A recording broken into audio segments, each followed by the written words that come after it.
Eccoci qui finalmente in questo video analisi, non perdiamoci altre chiacchiere e partiamo subito. Iniziamo dal fatto che sì, quello è Link e non Zelda. Come dissi nello scorso video ci sono davvero tante ragioni come l'altezza e la posa mentre usano la parola ma volete una conferma. Bene, sappiate che Link ha sempre avuto i capelli lunghi, come potete ben vedere. Ma comunque, chissà che aveva pensato che un semplice NPC stava anticipando Boto 2 da quando uscì Boto nel 2017. Bene sì, questa bambina parla di un regno che non tutti riescono a vedere, ma teniamoci queste informazioni da parte, ne riparleremo più avanti nel video. Ora però è arrivato il momento di parlare di qualcosa, anzi qualcuno di cui ancora non ho avuto modo di parlare. Una selvaggia tribù antica che secondo alcuni sarebbe un forte popolo detentore di magia, gli Zonai, improvvisamente scomparso migliaia di anni fa. Secondo gli studi di Paltry, a causa della famiglia reale, ma purtroppo non ho abbastanza informazioni in questo momento, quindi eviterò di dilungarmi in cose che non so chissà quanto bene. Comunque dicevo gli Zonai perché proprio devo parlare di loro e delle loro strane strutture sparse per Hyrule, proprio perché ci sono davvero tante cose che possono collegare Boto 2 agli Zonai. Iniziamo a guardare meglio.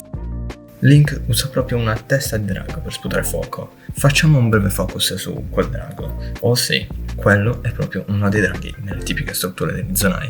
Qualcos'altro? Beh, un segno tipico delle strutture Zonai sono quelle spirali.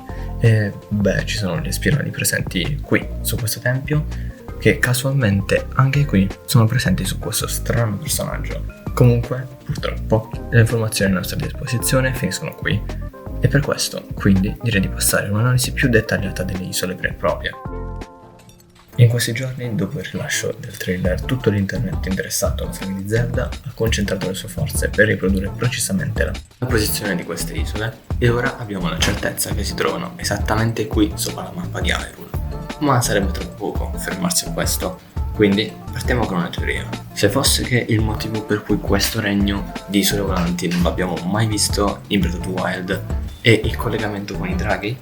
Mi spiego meglio.